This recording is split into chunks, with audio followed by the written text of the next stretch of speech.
Baka hinihintay lang ako ni Carlito. Naiwan niyo. Hindi ba ito yung hotels downtown na parang motel? Bakit kung meron kayo na to? Nag-check-in po ba kayo, ma? No, of course not. Bakit naman ako pupunta sa ganitong klaseng lugar?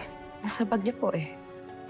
Hindi dahil na-confiscate ko to sa isa sa mga youth natin sa Bible study. I am going to show this to his parents as evidence.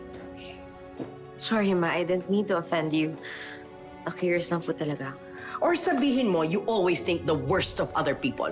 Alam mo, kung wala ka rin lang naman magandang sabihin, you better zip your mouth. Hindi naman po sa ganun, ma. What's going on here? Rinig na rinig kayo sa labas. Anong pinagtatalunan nyo? Marco, wala. Sorry, Dad. May onting misunderstanding lang. Ayun na guys, this is getting really old. Sana magkakasundo rin na kayo. Oh, God knows, I have tried. Pero kahit anong gawin ko, hindi talaga kami magkasundo nitong babaeng to. Kaya do not expect us to ever